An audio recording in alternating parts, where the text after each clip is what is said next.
Thank you जी। शुरू से करना पड़ेगा। कौन सा झोंका बुझा देगा किसे मालूम, जिंदगी एक शम्मा रोशन है हवा के सामने। वो कहते हैं जी कैंडल बर्न्स बोथ एंड्स, शम्मा जो है वो दोनों तरफ से जल रही है। इसका जो पेशेंट होता है ये बेसिकली रिसर्चर होता है, ये रिसर्च करना चाहता है, ये जानता है कि शॉर्ट टाइम की जिंदगी है। वो जैसे कहते हैं कि सब पानी का बुलबुला, कुछ खाला पीला मौज उड़ाला, जिंदगी 4 दिन दा मेला है। तो इसका जो मरीज होता है ये अपनी जिंदगी को बड़ी खूबसूरती के साथ एंजॉय भी करना चाहता है, इसके अंदर डिजायर ट्रैवलिंग भी है और इसके साथ साथ ये रिसर्च भी करना चाहता है। इसके करीब मिलती जुलती जो मेडिसिन है वो कार्सिनोसिटी, वो खूबसूरती जो कुदरती होती है ना, उस वक्त जब उसको देखता है तो उसकी अंदर की जो सैडनेस होती है, जो उसका ग्लूमी होता है, जो उसकी डिप्रेशन होती है वो कम हो जाती है। लेकिन ये जो बंदा ट्रैवलिंग करता है इसमें बेसिकली रिसर्च का आंसर शामिल होता है।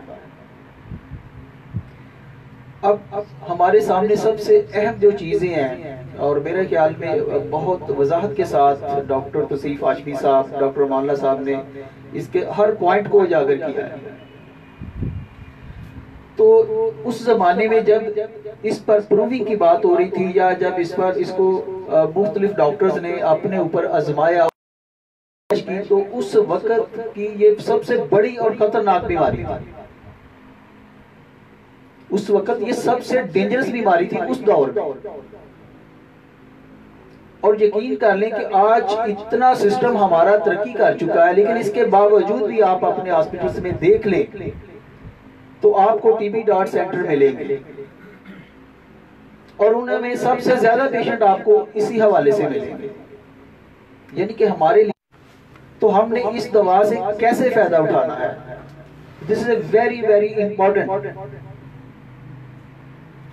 तो मैंने उस दिन भी कहा था लेक्चर में भी, आज भी उस बात को मैं रिपीट करता हूं कि डॉक्टर केंट ने इसकी दवा का जो बहुत ज्यादा क्राइटेरिया है, जो इसकी बहुत ज्यादा खूबियां हैं, डॉक्टर केंट ने अपने मकालात, मुशाहदात, तजर्बात को बड़ी वजाहत के साथ बयान किया। और डॉक्टर केंट ने ट्यूबर क्लीनिंग के बारे में लिखा है। और जब मैं ये फिक्रा कहता हूं तो मैं कहता हूं कि जनाब आप इसको पूरी तवज्जो से सुने। डॉक्टर केंट ने कहा था कि अगर मैं इस दवा को सिर्फ और सिर्फ टीबी के तरियाक के तौर पर इस्तेमाल करूं तो this is the opposite of homeopathy class, तो ये होम्योपैथी के असूल की खिलाफ वर्जी होगी। कि अगर सिर्फ और सिर्फ आप इसको महदूद कर देते हैं कि जिन लोगों के अंदर टीबी है, जिनके खानदान के अंदर टीबी है, सिर्फ इसका वहां पर ही इस्तेमाल होगा। अगर ये बात आपकी तस्लीम कर ली जाए तो फिर मैं कहूंगा कि ओपीएम सिर्फ अफीमियों के लिए होगी और नक्स वनिका सिर्फ कुचला वालों के लिए होगी जिन्होंने इस्तेमाल किया हो।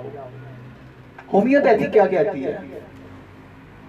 होम्योपैथी कहती है कि एक आदमी की जो उसकी खूबियां होती है, the face is the index of a man, के एक आदमी का जो चेहरा होता है वो उसका आकाश होता है, वो उसकी अक्कासी करता है, जो उसके अंदर पॉजिटिव थिंग है, जो उसके अंदर नेगेटिव थिंग्स है। आप फोकस करते हैं पर्सनैलिटी को।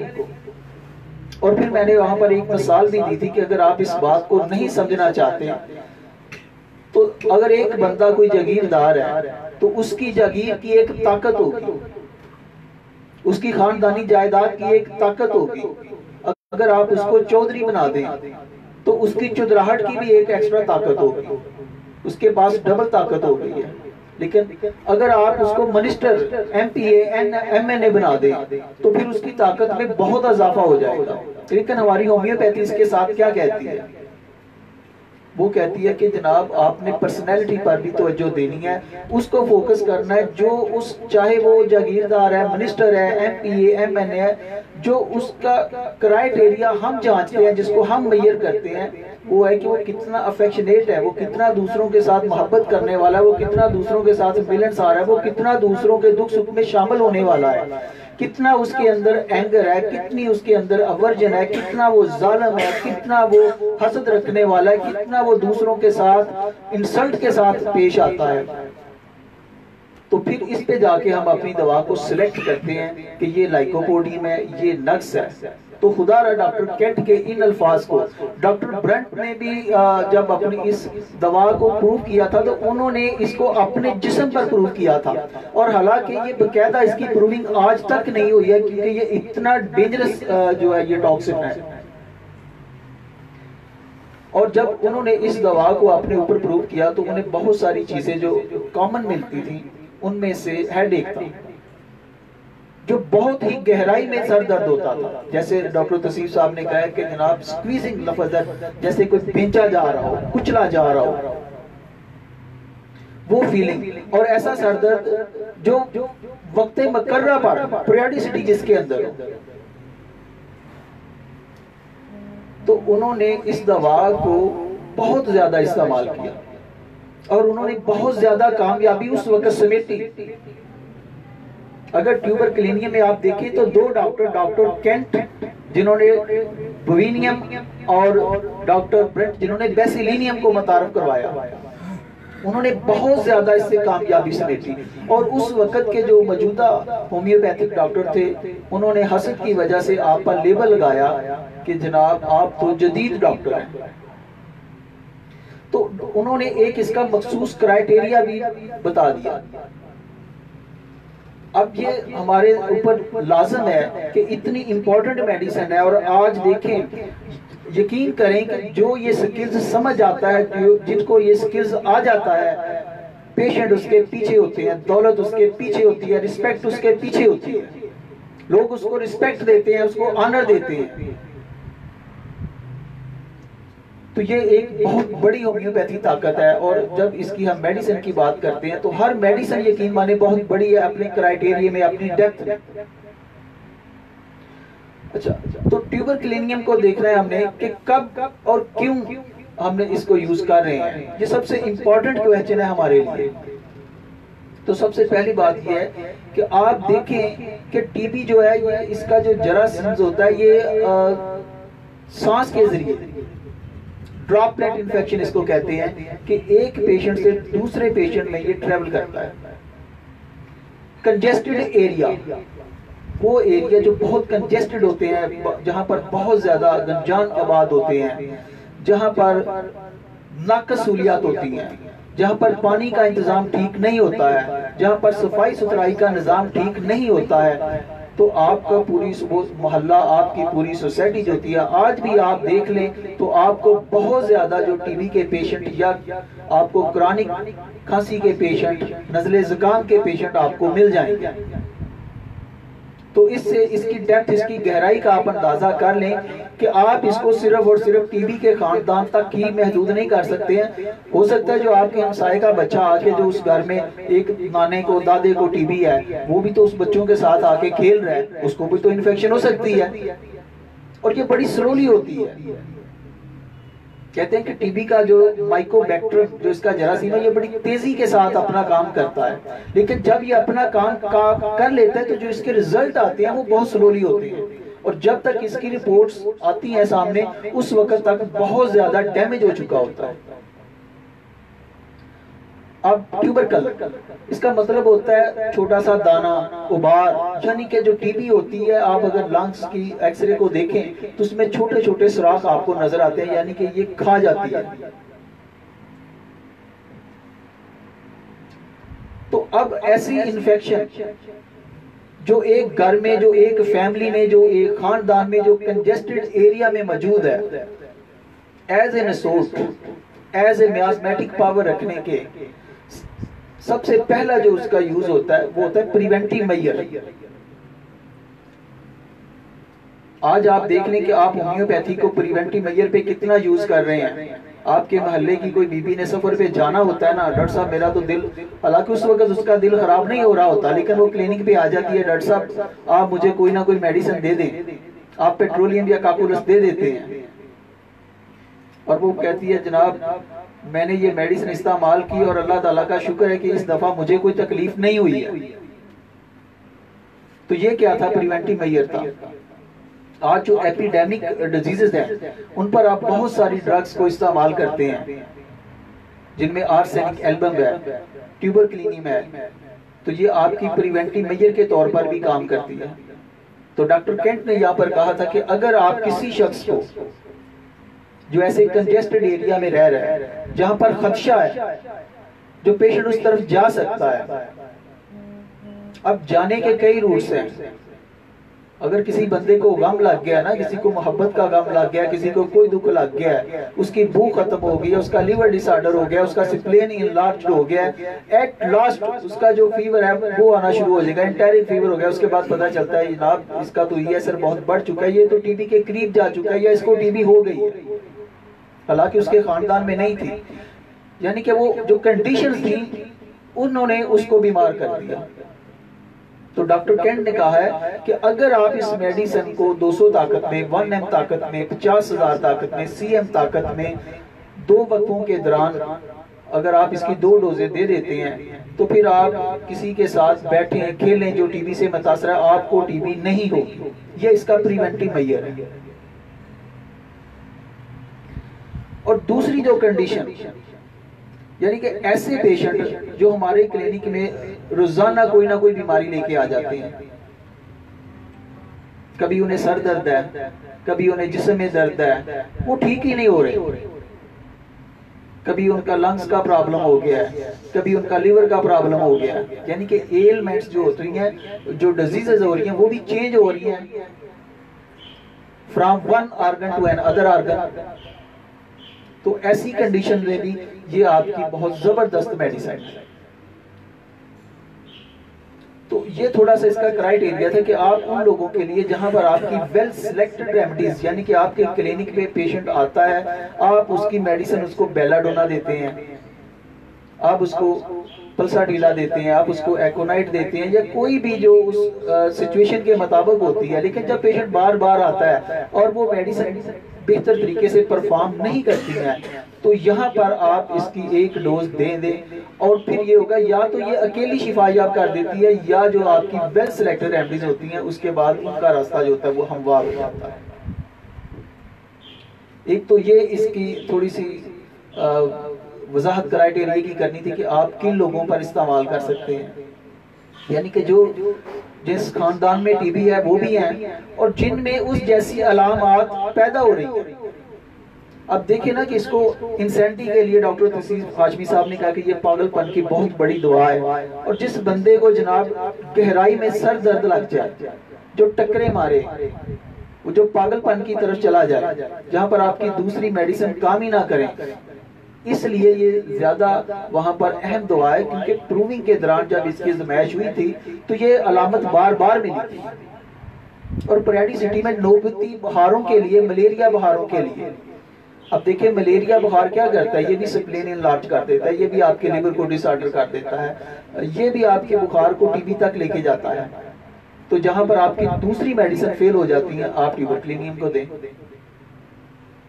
अब हम डॉक्टर HC एलन की तरफ चलते हैं कि HC एलन इस बारे में क्या कहते हैं। उन्होंने इसका जो इसकी पर्सनैलिटी को बयान किया है, जैसा कि डॉक्टर तसीफ साहब ने slim smart and tall patient, phosphorus भी ऐसे होते हैं, स्लिम स्मार्ट एंड टॉल, और पल्साटीला की तरह जिनकी आंखें जो होती हैं वो नीली होती हैं, ब्लू आइज, ब्लॉन्ड, और उनके जो बाल होते हैं वो गहरे या सुनहरी भूरे आप कह लें होते हैं, नैरो चेस्ट होती है, उनकी जो छाती होती है वो तंग होती है, एंड फिजिकली वीक, और जिस्मानी तौर पर वो बहुत ज्यादा कमजोर होते हैं, एंड टेंडेंसी टू कोल्ड, यानी कि उन्हें में ठंड लगने का रुझान जो होता है वो बहुत ज्यादा होता है।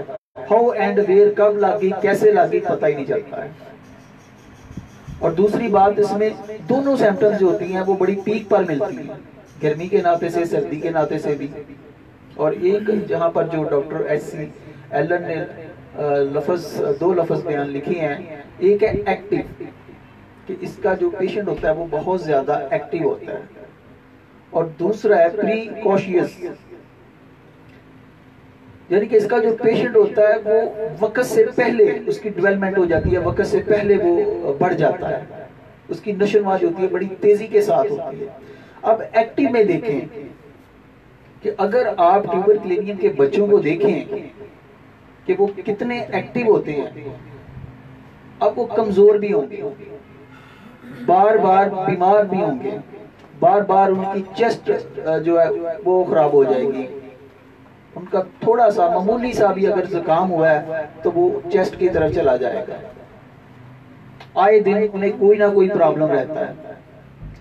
इतने कमजोर होने के बावजूद बच्चे बहुत ज्यादा जिद्दी होते हैं, वो अपनी जिद को तरजीह देते हैं। सर्दी का मौसम है, वालिदा ने कहना है कि बेटा आपने स्वेटर के बगैर बाहर नहीं जाना, बेटे ने जाना है।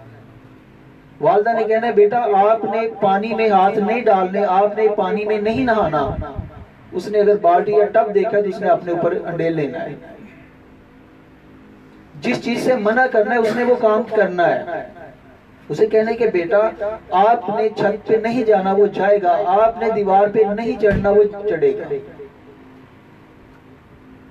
और एक लिखा हुआ है इसमें कि आप ब्रिज के पार यानी कि डेंजर जोन, आपने वहां नहीं जाना, यानी कि जहां कहीं खतरा हो आपने नहीं जाना। लेकिन इसके ज़हन में इतना खपतीपन है, इतना ये रिसर्चर ये जानना चाहता है कि उधर क्या है, तो ये जाएगा। बेटा आपने बिल में हाथ नहीं डालना, ये डालेगा कि देखेगा कि इसमें क्या है। और अगर ऐसे बच्चों को आप देखें तो ये चीजों को तोड़ देते हैं, उनके एक एक पीस को अलग कर देते हैं कि इसमें क्या है। यानी कि इतने ये इंटेलिजेंट्स होते हैं। फिजिकली ये जब बीमार हो जाते हैं तो बहुत ज्यादा डल हो जाते हैं। अब ये जो डॉक्टर एस.सी. एलन ने आपके सामने कुछ इसकी जो खूबियां रखी थी, जब भी यानी कि पेशेंट को, ऐसा पेशेंट जिसमें कोल्ड टेंडेंसी हो, जिसको ठंडक का बहुत ज्यादा लगती हो, जिसको सर्दी बहुत ज्यादा लग जाती हो, मामूली सा भी हवा का जो झोंका होता है जैसे हाइपरसेल्फ का होता है, तो ऐसे इसका पेशेंट जो होता है ये ट्रबल में आ जाता है। और कहते हैं कि इसको सांस लेने के लिए, जिंदगी के लिए पूरी ताकत, पूरी कुव्वत सर्फ करना पड़ती है। तो इसके बाद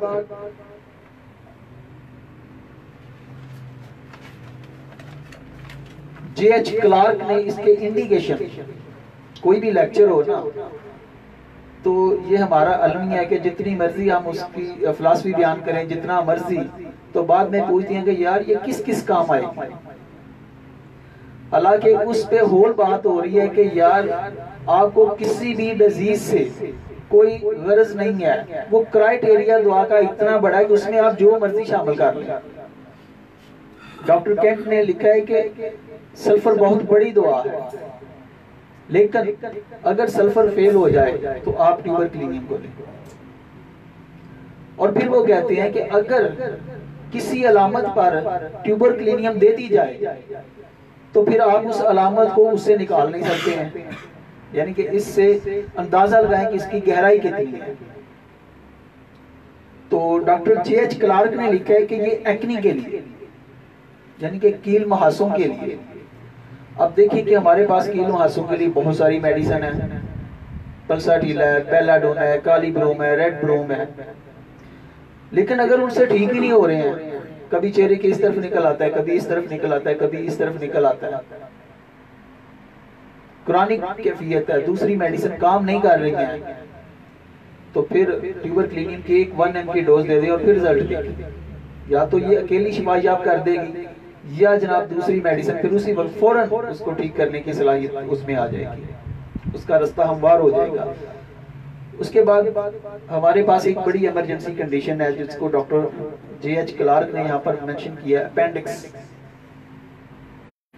जिसको हमारे होम्योपैथिक डॉक्टर जो है डरते वो हाथ नहीं लगाते हैं। और जो आजकल हो रहा है कि अपेंडिक्स नहीं भी होता तो ऑपरेशन के नाम पर उसको निकाल के बाहर फेंक दिया जाता है। बाद में पता चलता है यार प्रॉब्लम तो कोई और था, दर्द तो वहीं की वहीं रही है उसके रिमूव करवाने के बाद भी।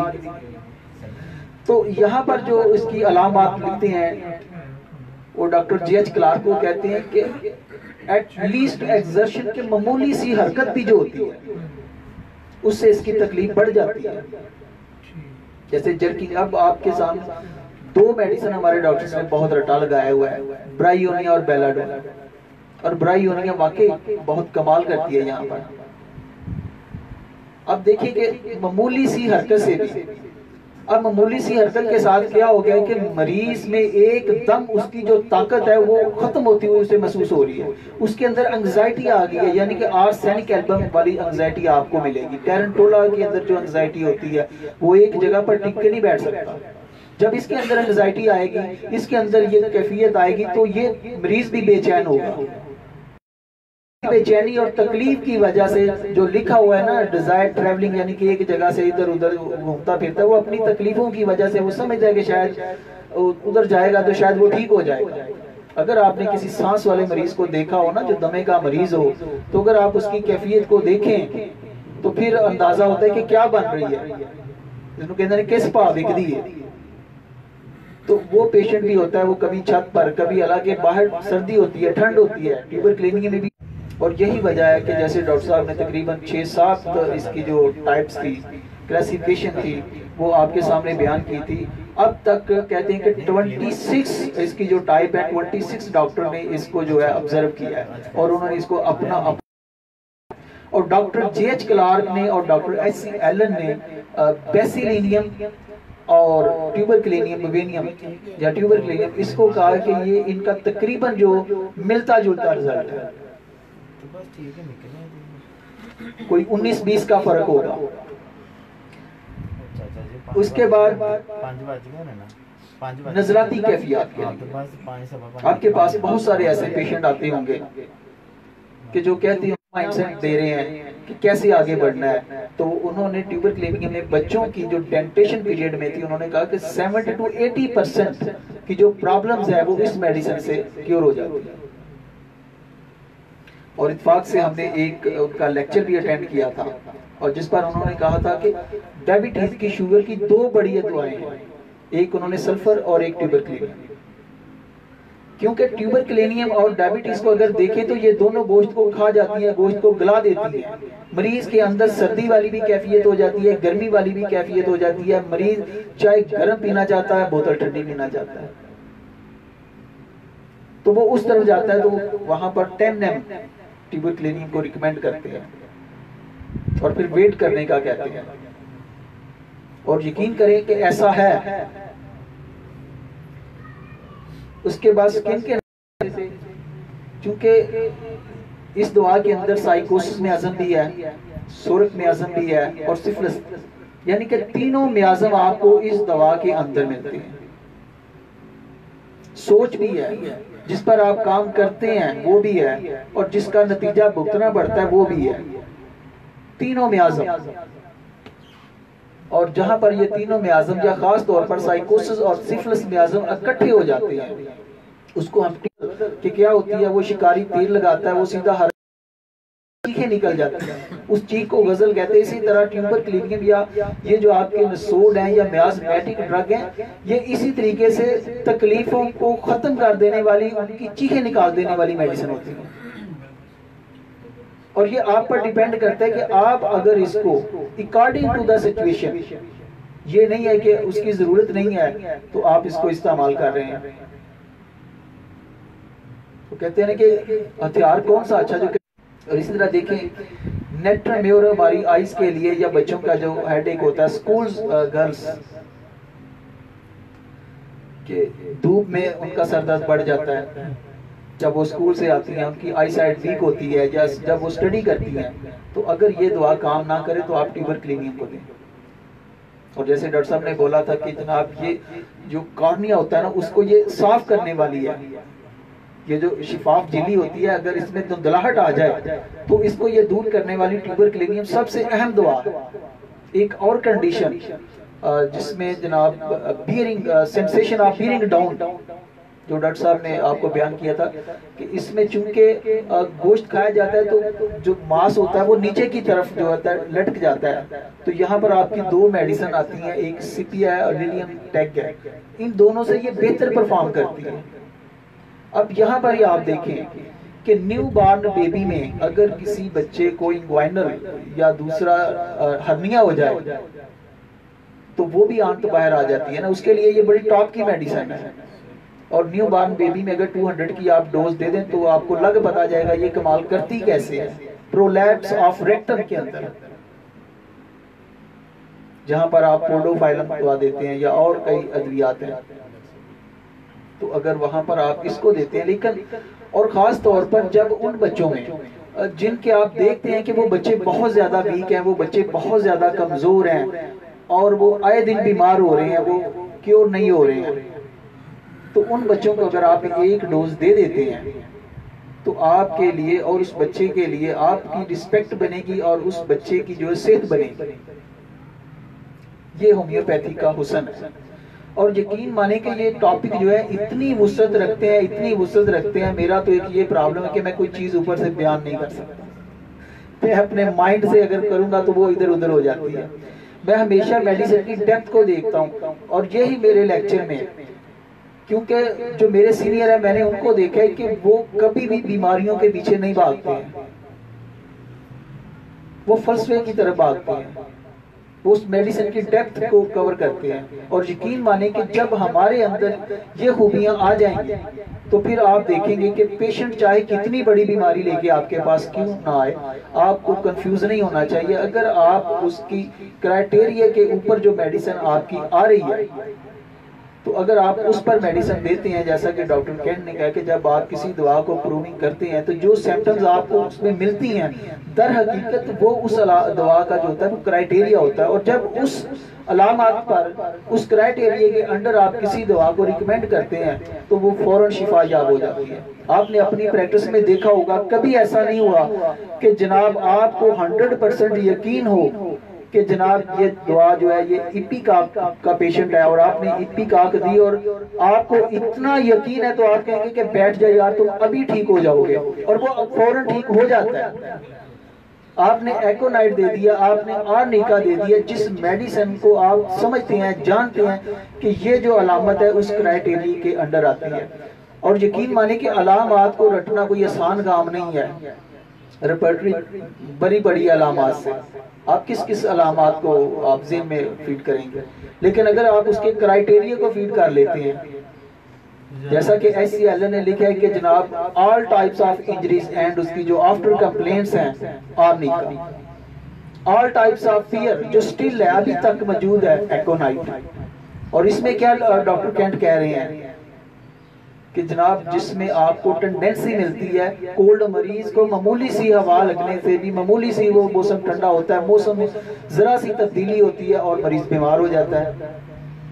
या आए रोज वो आपके पास आ रहा है, कभी किसी तकलीफ को लेके आ रहा है, कभी किसी तकलीफ को लेके आ रहा है, और आपकी वेल सिलेक्टेड रेमेडीज होती है। अभी वो आपसे सर दर्द की दवाई लेके गया, अगले दिन वो आ जाएगा कि डॉक्टर साहब मेरे यहाँ दर्द हो रही है, पल्सा ढीला की कैफियत आपको मिलेगी।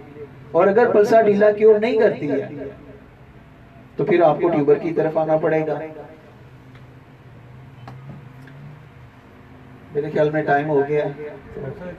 जी जी कल भी जो तुहां मेरे नाल जने फोन ते गल कीती सी, मैं तुहां दस्सिया कि 99 तो मैं जने लेक्चर सुन रहा जी जी, लेकिन 99 तो मुख्तलिफ जगह ते जड़ना टीवी दे लेक्चर जने सुने ने, लेकिन ਉਹਦੇ ਵਿੱਚ ਕਹਿੰਦੇ ਨੇ ਸਲੇਸ਼ੀਆ ਪ੍ਰਕਿਰਿਆ ਕਾਰਬ नहीं देनी चाहिए।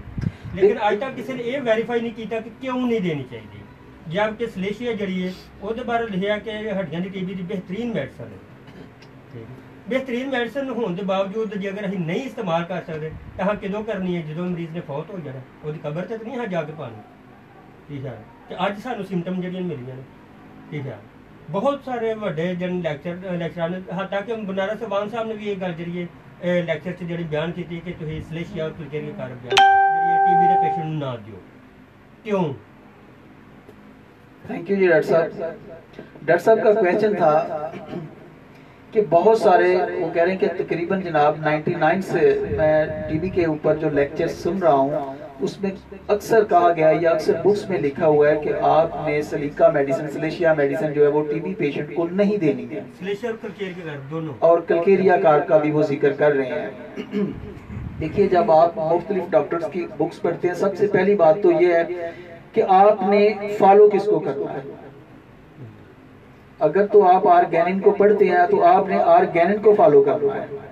और डॉक्टर नैश ने बड़ी खूबसूरत बात की है, मैं उसको इसीलिए बार बार पढ़ता हूँ और इसको बहुत ज्यादा मानता हूँ। और यकीन करें कि जो कामयाब होम्योपैथ डॉक्टर है ना, अगर उनके पीछे आप देख लेना तो डॉक्टर नैश का आपको उनकी जो प्रैक्टिस है, जो उनका जो उन्होंने बात कही है, वो कहते हैं कि जनाब अगर ये कोई अच्छी बात नहीं है कि आप सल्फर को सिर्फ और सिर्फ इसलिए इस्तेमाल कर दें कि ये बहुत बड़ी एंटी सोरिक रेमेडी है, या नक्स व नीका को इसलिए इस्तेमाल कर दें कि जनाब ये बहुत बड़ी कब्ज की मेडिसिन है, तो ये रॉन्ग है।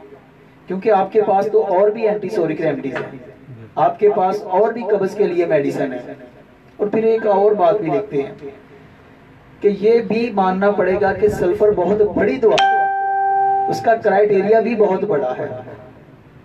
तो ये मुख्तलिफ कंडीशन होती हैं। अब आप ट्यूबरक्लिनियम की बात कर लें, तो अगर आपके पास कोई बच्चा आ जाता है जिसको आप वो शदीद किस्म का नमूनिया है, तो वहां पर आप देते वक्त इसकी डोज को ये तो नहीं होगा कि आप उसकी कुव्वत को मद्देनजर रखेंगे, इसको 1 mg देनी है या इसको 10 mg देनी है या इसको 200 देनी है। तो इसी तरह कहा गया कि सलेशिया जो होती है असल में ये उस झिल्ली के अंदर जहां पर मवाद होता है ना, उसको ये आउट कर देती है। अब आप सलेशिया के अंदर देखें कि आपको दो उसके जो है ना आपको मिलेंगे कि एक पहलू ये है कि अगर आप छोटी ताकतों में देंगे तो वो जो मवाद को बाहर को रिमूव कर देती है, और जब उसको आप बड़ी ताकत में देते हैं तो ड्राई कर देती है। तो यहाँ पर अगर आपका पेशेंट जो है वो सलेशिया की पर्सनैलिटी का है, अगर वो उसके दायरा कार में आ रहा है और उसकी वाइटल फोर्स भी बहुत बेहतर है, तो फिर आपको हमारे पास देखें ना कि और भी आपके पास ऐसी बहुत ज्यादा कम्प्लीमेंट्री मेडिसिन का क्यों टॉपिक रखा गया है। अगर आप किसी मेडिसिन को पढ़ते हैं ना तो उसके पीछे उसकी एंटीडोट भी लिखा हुआ है, कम्प्लीमेंट्री मेडिसिन भी लिखा हुआ है। आप देखते हैं कि ब्रायोनिया और रिस्टॉस कहते हैं कि ये अपोजिट है, और बहनें भी हैं और मावन भी हैं। तो यही बात है कि अगर आप उसकी जो कंडीशंस है, अगर उसकी सिम्टम्स मिल रही हैं तो फिर तो मेडिसिन देनी चाहिए। अगर वो सलेशिया के क्राइटेरिया में आ रहा है, और बिल्कुल हकीकत है कि अगर आप बहुत सी बुक्स को पढ़ते हैं, डॉक्टर J.H. क्लार्क को पढ़े, उन्होंने छोटी छोटी पेटेंसियां लिखी, उनके सारे मटेरिया मेडिका में आपको छोटी छोटी पेटेंसियां नजर आएंगी और उन्होंने बहुत बड़ी कामयाब प्रैक्टिस की है। डॉक्टर ब्रंट को देख ले, उनकी छोटी छोटी पेटेंसियों में उन्होंने किया है, उनकी बहुत ज्यादा उन्होंने प्रैक्टिस की है। और डॉक्टर जॉर्ज विथाल्स तो देख लें, या और जो डॉक्टर हैं वो बड़ी बड़ी हाई पोटेंशियल को इंट्रोड्यूस करवा रहे हैं। सबसे बड़ा मसला ये है कि हमारा जो क्राइटेरिया ना, आज तक हम इस पर मुत्फिक नहीं हो सके हैं। ये कह लें कि ये हमारी बदकिस्मती है कि डॉक्टर हानीमन को इतना टाइम नहीं मिला। उन्होंने 6 ऑर्गेनल की कंडीशन लिखी है, 5वां जिसको हम फॉलो कर रहे हैं, और 6 पर हम बहुत से दोस्त इत्तेफाक करते हैं, बहुत से दोस्त इत्तेफाक नहीं करते हैं। तो ये कोई इशू नहीं है। बाज़ का तो आप यकीन करें कि ऐसा होता है कि जब आप किसी मेडिसिन को रिकमेंड करते हैं तो आप हैरान हो जाते हैं। मुझे एक केस आज से तकरीबन 8-10 साल का हमारे नज़दीक बाबू आना है, तो उस मैंने पेशेंट को चेक किया था और वो नेट्रम्योर की पेशेंट थी लड़की। उसकी 100% सिम्टम्स जो थी वो नेट्रम्योर थी, और उसके जो किडनी थे वो फेलियर की तरफ जा रहे थे। और उस पर मैंने जब उसको नेट्रम्योर दी तो उसने इतना वर्क नहीं किया, और जब मैंने उसको ट्यूबरक्लिनियम की एक 1 mg की डोज दी, और फिर बाद में आहिस्ता आहिस्ता आहिस्ता मुझे किसी और मेडिसिन की जरूरत नहीं पड़ी, और अल्हम्दुलिल्लाह वो आज तक बिल्कुल ठीक ठाक है। तो ये भी तो आप बात माने ना कि जब आपका वेल सिलेक्टेड रेमेडीज क्राइटेरिया कोई और होता है और रिकमेंड कोई आप और कर देते हैं, तो आपके पास मुख्तलिफ रूट्स हैं, लेकिन हर दवा की कोई ना कोई बेस जरूर होती है। जब आप किसी भी मेडिसिन को सिलेक्ट करते हैं तो अगर आप रूट्स पर कर रहे हैं, उसकी बेस पर कर रहे हैं, तो फिर इंशाअल्लाह ताला कामयाबी होती है। और सबसे ज्यादा यही है कि आप ऑर्गेनिक को फॉलो करें। 2 क्वेश्चन मैंने रखे थे डॉक्टर रईस साहब ने, एक पिछली दफा भी एक ऑर्गेनिक के मुतल्लिक था, 5वें एफरिज्म के मुतल्लिक पूछा था, उस दफा पहले या दूसरे के मुतल्लिक पूछा था, और पूरे हाल में से शायद 1 या 2 बंदा बताने वाले था। और जब जो हमने निज़ामे हयात तो कह लें कि जो जैसे जिंदगी का है, ऐसे जिस पर हमने होम्योपैथी का प्रैक्टिस करनी है वो तो हमें पता ही नहीं है। थैंक यू जी डॉक्टर साहब, अगर कोई कमी कताई होगी हो तो मैंने एक बात कहा थे कि अपना मेडिकल